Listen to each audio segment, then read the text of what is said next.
Farmer Paras Mani Singh is harvesting something that might soon land on your snack shelf. Foxnut, more popularly known as makhana.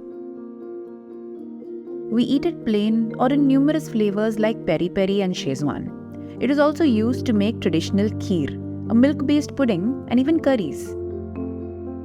For the historic region of Darbhanga in Bihar, makhana is one of its sources of pride, and so are the ponds they grew in. In fact, over 85% of India's makhana comes from Bihar, and almost a quarter of it is produced in Darbhanga's wetlands. With demand soaring, the makhana industry is booming, and Paras Mani Singh is an important contributor.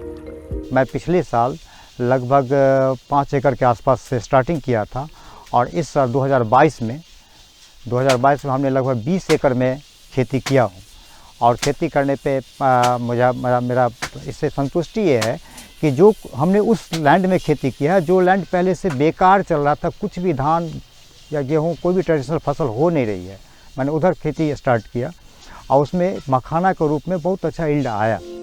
It is the seed of a water lily species, Uriel ferox, found in South and East Asia.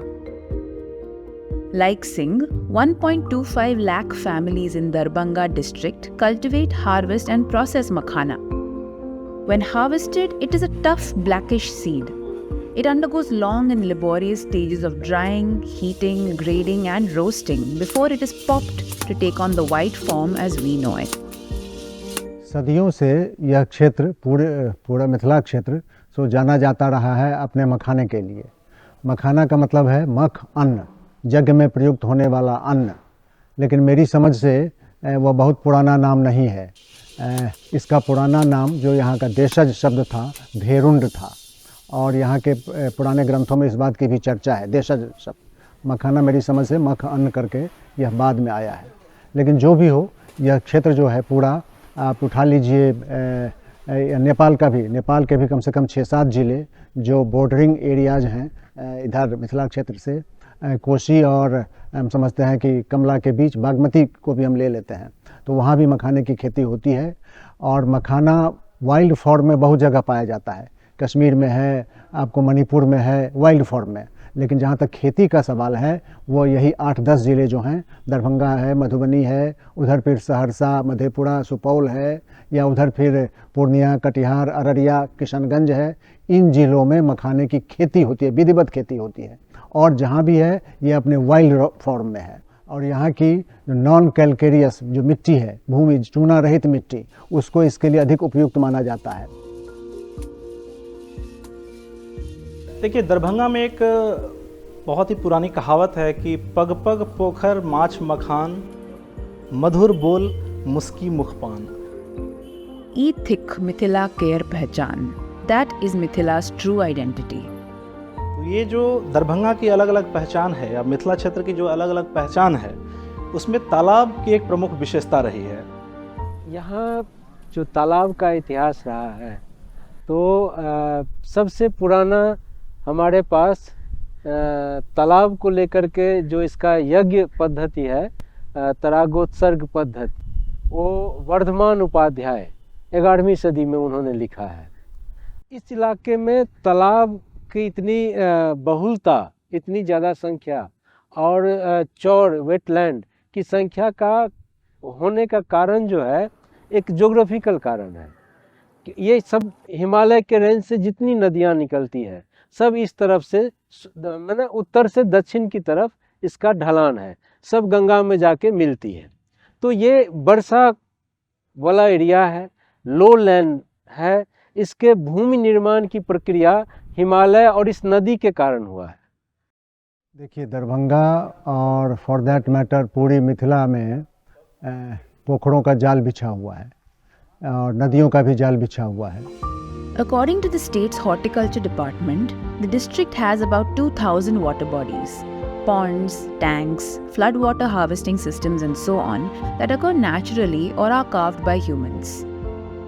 These sites host plants and animals that support farmers and fisherfolk. तो यहाँ पर जो जितने गड्ढे बने थे उसमें ये मखाना का लिए उसकी जो पारिस्थितिकी थी, वातावरण, उसके लिए अच्छा मिला, उसको पानी रहा हमेशा। और वहाँ पर कोई खाद पहले नहीं देना पड़ता था।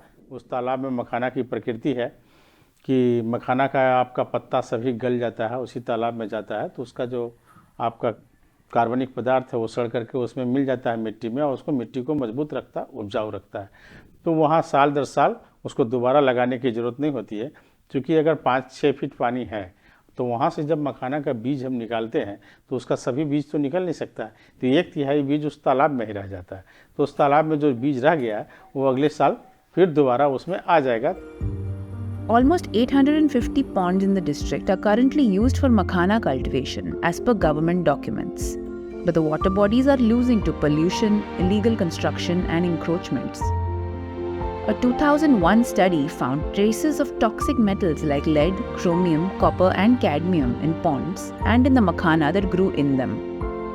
क्योंकि हमारे फूड चेन में अगर वो हैवी मेटल आ जाता है तो तरह तरह की स्वास्थ्य संबंधी समस्याएं हमारे अंदर उत्पन्न हो सकती है। तो एक बहुत अच्छी अपॉर्चुनिटी बन रही है, एक बहुत अच्छा मौका जो बन रहा है मखाने के लिए वैश्विक स्तर पर, हमारे किसानों के लिए, हमारे उद्यमियों के लिए, हमारे प्रसंस्करणकर्ताओं के लिए, उनके लिए एक बहुत बड़ा सेटबैक हो जाएगा। In the city, the condition of ponds is worse. पोखरी को कोई देखने वाला नहीं है, बहुत गंदगी, चारों बगल के चारों गिरा का पानी इसी तालाब में गिरता है। जितने भी डॉक्टर का जितना नर्सिंग होम है उसका भी बारिश इसी में गिरता है पानी में, और चारों बगल के जितना भी घर है, बरसात का हो, नाली का हो, सब कनेक्ट है इसी में। जितना भी रोड किनारे बना है सब इसी में कनेक्टेड है। जितना जो है मकान सब है भिंड पर है, टोटल तालाब में सब भिंड पर, सब भिंडा पर है, सब भिंड पर है। इतना जो है सब तालाबे था, ये सब टोटल तालाब में है। तो तालाबों में परंपरागत तौर पर मखाने की खेती होती थी। तालाबों की संख्या ज़्यादा थी, बहुत सारे लोग, लाखों की संख्या में लोग मखाने की खेती से जुड़े हुए थे और उनको एक जीविकोपार्जन का साधन भी था ये। जैसे जैसे तालाबों की संख्या कम होती गई, तालाबों की गुणवत्ता खराब होती गई, वैसे वैसे आप देख रहे हैं कि मखाने के अंदर जो कुल क्षेत्र है, मखाने की खेती में जितने क्षेत्र हैं उसमें अभी से 8-10 साल पहले तक वो भारी कमी आई थी। तो दर्जनों तालाब पर 5-6 तालाब तो मैं जानता हूँ, जिसको मैं देख चुका हूँ, जिस पर अतिक्रमण अभी हो रहा है। तो लेकिन किसी पर कोई कार्रवाई नहीं होती है। तो यही है कि हमारा कोर्ट के तमाम आदेश, बिहार सरकार के आदेश, भारत सरकार के आदेश और इधर तालाब का अतिक्रमण में सामंजस्य नहीं है। अतिक्रमण हो रहा है, आदेश पर आदेश हो रहा है। Old official documents reveal that the city had about 300 ponds. The number went down to 213 by the early 1990s, and now there are about 84 ponds left as per the local urban body. The makhana that once grew within Darbhanga's city limits is now largely grown in the outskirts and other parts of the district, observe experts and residents. But with fewer ponds and higher demand for the crop, research and attention on makhana is high. अब हुआ ये कि इन चीज़ों को जिंदा रखने के लिए, मिथिला की पहचान को जिंदा रखने के लिए अलग अलग शोध संस्थानों द्वारा तरह तरह के शोध किए गए, और जिसके परिणाम स्वरूप आज न सिर्फ तालाब में बल्कि अब खेतों में भी, जैसे धान की खेती की जाती है, इस तरह खेतों में भी अब मखाने की खेती संभव है।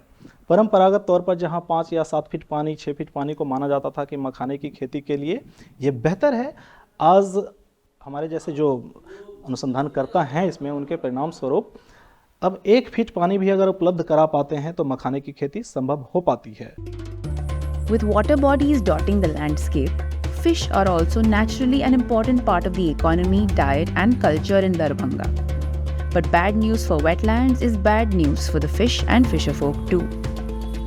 इसमें कम से कम 70-75 वैरायटी की मछलियाँ होती थी। इसको खान कहा जाता था। आप कोई नाम माछ का नाम बोलिए और इसमें आप मछुआरा, वहाँ जो मछुआरा टोल है, या यहाँ एक राजेंद्र सानी है, वो बच्चा में अपने पिता के साथ आता था मछली मारने। तो माछ के आकार कितना कितना बड़ा होता था माछ, और छोटी से छोटी मछलियाँ, तो खान होता था। मैं एक दिन लिस्ट बना रहा था तो 70-75 तरह की मछलियाँ का नाम उसने बताया। तो ये था यहाँ पर। तो अब इसमें मछली ही सरवाइव नहीं कर रही है। तो पानी तो आप देख रहे हैं, लेकिन मछली सरवाइव नहीं हो रहा है इसमें।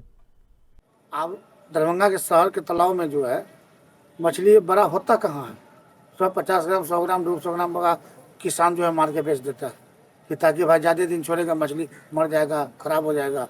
इसी कारण यहाँ बड़ा मछली नहीं हो पाती है। तो बाहर जो मार्केट में बड़ा बड़ा मछली है वो सब बाहर का है? वो बंगाल का है और आंध्रा का। आंध्रा का आंध्रा का आंध्र प्रदेश में जिंदा वाला में वो बंगाल का। Communities in Darbhanga have been involved in fishing and makhana farming through generations. Without these forms of urban biodiversity, their livelihoods and Bihar's cultural heritage will be at stake.